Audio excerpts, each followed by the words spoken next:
ለሰዓቱ ከያዝናቸው ጥንቅሮቻችን መካከል ጃዋር መሐመድ የወለጋ ፋኖ ላይ ክስ አቀረቡ።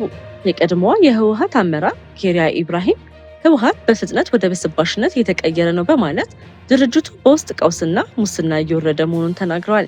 ስለ ሀገራዊ ምክክሩ ዘገባዎችን ይዘናል። አብራችሁን ቆዩ። ሰላም የተከበራችሁ የሀበሻ ጎልድ ዜና ዩቲዩብ ቤተሰቦቻችን፣ በዛሬው ስርጭታችን ውስጥ አስደናቂ ክስተቶችን፣ የፖለቲካ፣ የኢኮኖሚ፣ የማህበራዊና ሌሎች ወቅታዊ ጉዳዮችን በዝርዝር ልናቀርብላችሁ ተዘጋጅተናል። እስከ ቪዲዮ መጨረሻ ድረስ ከኛ ጋር አብራችሁ እንድትቆዩ በታላቅ አክብሮት እንጋብዛችኋለን። ከኛ ጋር በመቆየት አንዳችም ጠቃሚ መረጃ እንዳያመልጣችሁ ያድርጉ።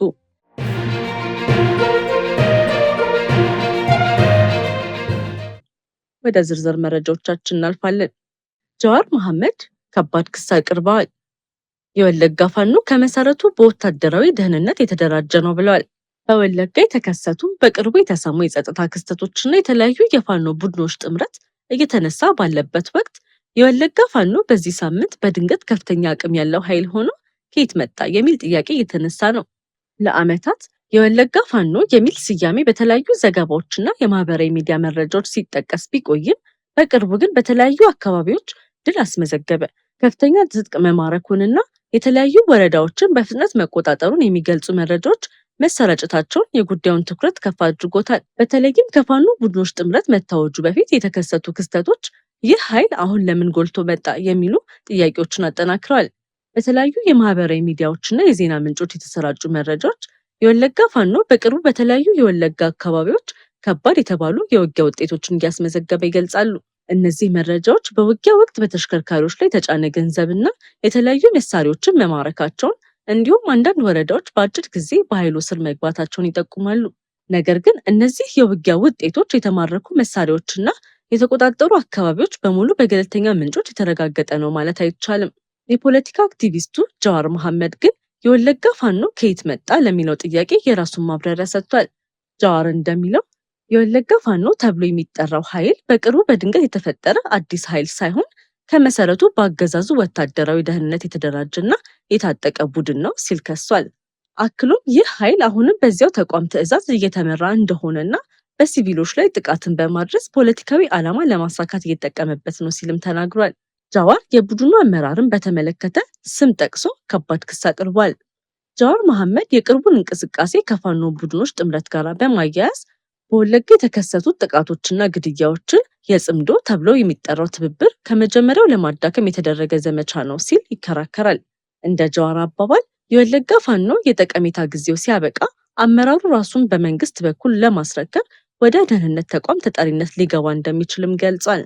ጃዋር የሰጠው መረጃ ግምት ብቻ እንዳልሆነ በማስረገጥ 100% በመረጃና ማስረጃ የተረጋገጠ ጉዳይ ነው ብሏል። ይሁን እንጂ ይህ መግለጫ የጃዋር መሐመድ ክስና አቋም መሆኑ እንጂ በተናጠል በገለልተኛ ምንጮች የተረጋገጠ ማስረጃ መሆኑን አያሳይም። የወለጋ ፋኖ ለዓመታት እንደነበረ ከተገለጸ በቅርቡ የተሰማው ከፍተኛ የወታደራዊ እንቅስቃሴ ምን ምክንያት አለው? የትጥቅና የሰው ኃይል አቅሙስ ከየት መጣ? የተለያዩ ቡድኖች ጥምረት ከመታወጁ በፊት የተከሰተ ክስተቶች ከዚህ ጥምረት ጋር በቀጥታ የተያያዙ ናቸውን? ወይስ በወለጋ የነበረው የቆየ የታጠቀ ኃይል አሁን በተለየ ፖለቲካና የወታደራዊ ሁኔታ ምክንያት ጎልቶ ወጥቷል? እነዚህ ጥያቄዎች ከጃዋር መሐመድ ክስ በተጨማሪ በተናጠል ማስረጃ የሚፈልጉ ጉዳዮች ናቸው። በተለይም በሲቪል ሰዎች ላይ ጥቃት ተፈጽሟል የሚሉ ሪፖርቶች ካሉ ተጠያቂዎቹ በማስረጃ መለየትና ጉዳዩን በገለልተኛ ምርመራ ማጣራት ወሳኝ ነው። በቀጣዩ መረጃችን የቀድሞዋ የህወሓት ከፍተኛ አመራር ወይዘሮ ኬሪያ ኢብራሂም ድርጅቱ በአሁኑ ወቅት ከባድ የውስጥ ቀውስና የመዋቅራዊ ውድቀት ሂደት ውስጥ እንደገባ ተናገሩ። ወይዘሮ ኬሪያ በንግግራቸው ህወሓት ከህዝብ ጥቅም የራቀ ስልጣንን ለግል ጥቅም ማስፈጸሚያ እየዋለ መምጣቱን በመጥቀስ ሙስና፣ የስልጣን ጥምና የውስጥ ክፍፍል ድርጅቱን ወደ ፈጣን ውድቀት እየገፉት እንደሆነ ገልጸዋል። እንደሳቸው አባባል ድርጅቱ ከህዝቡ መራቁና አመራሮቹ ለግል ጥቅማቸው ቅድሚያ መስጠታቸው የውስጥ ቀውሱን አባብሶታል። ለዓመታት ትግራይን ሲመራ የቆየው ድርጅት በአሁኑ ወቅት ከፍተኛ የመተማመን ቀውስ ውስጥ መግባቱን አመልክተዋል። ህወሓት በፍጥነት ወደ ብስባሽነት እየተቀየረ ነው የሚለው አባባላቸው የድርጅቱን የውስጥ ክፍፍልና የፖለቲካ አቅም መዳከም ለመግለጽ የተጠቀሙበት ጠንካራ ቃል ሆኗል። በማስቀጠል ለዕለቱ ወደ ያዝነው አንኳር ጉዳያችን ስንተላለፍ አዲስ አበባ የፌዴራል መንግስት ተጠሪ እንድትሆን ከስምምነት ሲደረስ የኦሮሚያ ክልል መቀመጫ ትሁን የሚለው ሁለት አማራጭ ቀርበው የአዘጋጅ ቡድኑ ቃለ ጉባኤ ተነበበ። 35ኛ ቀኑን ባስቆጠረው ዋናው የሀገራዊ ምክክር ጉባኤ በአዲስ አበባ አስተዳደርና የህገ መንግስታዊ አቋም ላይ የተለያዩ ምክረ ሀሳቦች ቀርበዋል። በተለያዩ የምክክር ደረጃዎች ከ10 እስከ 500 ተሳታፊዎችን በያዙ ቡድኖች የተመከሩ ሀሳቦች ተጣጥመው በ120 አባላት በተዋቀረው የምክረ ሀሳብ አዘጋጅ ቡድን ተጠናቅረው ይህ የተጠናቀረው ቃለ ጉባኤ ለስምንቱ ቡድኖች ተነቧል። በፌዴራል ከተሞች ጉዳይ ስር በቀረበው ዋና አጀንዳ መካከል የአዲስ አበባና የድሬዳዋ ጉዳይ ይገኙበታል። በተለይም የአዲስ አበባ ህጋዊ አቋም በምክክሩ ሂደት ከፍተኛ ክርክርና ልዩነትን ያስነሳ ጉዳይ ሆኖ ቆይቷል። የቃለ ጉባኤው ንባብ መሰረት ግን አዲስ አበባ የፌዴራል ከተማ እንድትሆን በሚለው ላይ የተመካካሪዎች መግባባት መኖሩ ተገልጿል። በተጨማሪም ልዩ ጥቅም የሚለው አገላለጽ የጋራ ጥቅም በሚለው እንዲተካ ምክረ ሀሳብም ቀርቧል። አዲስ አበባ የፌዴራል ከተማ መሆኗ እንደተጠበቀ ሆኖ ሌሎች ከተሞችም በፌዴራል ከተሞች ዝርዝር እንዲካተቱ የሚል ሀሳብም ቀርቦ ነበር። በዚህ ጉዳይ ላይ በምክክሩ ወቅት ሁለት የተለያዩ አቋሞች ተነስተዋል። አንዳንድ የኦሮሚያ ክልል ተወካዮች አዲስ አበባ የኦሮሚያ ክልል መቀመጫ እንድትሆን ህገ መንግስቱ እውቅና እንዲሰጥ ሲጠይቁ፣ ሌሎች ተመካካሪዎች ደግሞ አዲስ አበባ የብሔር ብሔረሰቦች የጋራ ከተማ በመሆኗ ለአንድ ክልል ብቻ መቀመጫ መሆን እንደሌለባት ተከራክረዋል። በመጨረሻም የምክረ ሀሳብ አዘጋጅ ቡድኑ ሁለት አማራጮችን አቅርቧል። በአንደኛ ደረጃነት የተቀመጠው አማራጭ ሁሉም ክልሎች የራሳቸውን ርዕሰ ከተማ የመምረጥ መብት እንዲኖራቸው በህግ እንዲደነገግ፣ ሌላኛው አማራጭ በህገ መንግስቱ አንቀጽ 49(5) መሰረት አዲስ አበባ የኦሮሚያ ክልል መቀመጫ ከመሆኗ ጋር ተያይዞ በከተማና በኦሮሚያ ክልል መካከል ያለው ግንኙነት በህግ እንዲደነገግ የሚለው ነው። የድሬዳዋን ከተማ በተመለከተ ተጠሪነቷ ለፌዴራል መንግስት እንዲሆንና በህገ መንግስቱ እውቅና በተሰጠው ቻርተር እንድትተዳደር የሚል ምክረ ሀሳብ በቃለ ጉባኤው ተነስቷል። የምክክር ቃለ ጉባኤው በቀጣይ በ4000 ጉባኤተኞች ዘንድ ቀርቦ የመጨረሻ ማጽደቅ እንደሚካሄድ ይጠበቃል። በሌላ በኩል በሀገሬ ምክክሩ ከተነሱ የሀገር ግንባታ ጉዳዮች መካከል የብሔራዊ ቋንቋ፣ የፌዴራል የስራ ቋንቋ፣ የሰንደቅ ዓላማና የብሔራዊ መዝሙር ጉዳዮች በስፋት መመካከራቸው ተገልጿል። በስምንቱ የምክክር ቡድኖች የተመረጡ አባላት ያቀናበሩት አዘጋጅ ቡድን በሁለቱ ቡድኖች የቀረቡ ምክረ ሀሳቦችን በማጣጣምና ድግግሞሽን በማስወገድ ያዘጋጀው ቃለ ጉባኤ ለተሳታፊዎች አቅርቧል። በብሔራዊ ቋንቋ ጉዳይ አማርኛ ወይንም አፋን ኦሮሞ ብሔራዊ ቋንቋ እንዲሆኑ የቀረቡ ሀሳቦች ከፍተኛ ውይይትን ሲያስነሱ ቆይተዋል። አሁን ባለው ነባራዊ ሁኔታ ብሔራዊ ቋንቋ አያስፈልገንም የሚል ሀሳብ በአመዛኙ ተሳታፊዎች መካከል መደገፉ ተገልጿል።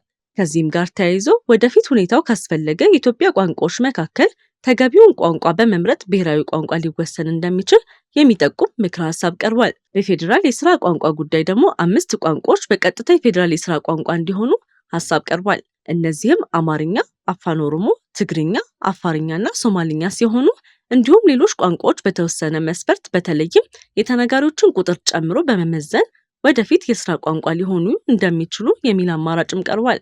ከተጠቀሱት ቋንቋዎች መካከል ወላይትኛ፣ ሲዳምኛ፣ ጉራግኛ፣ ከምባትኛ፣ አገውኛ፣ ከፊቾ ወይንም ከፊኛና ጋሞኛ ይገኙበታል።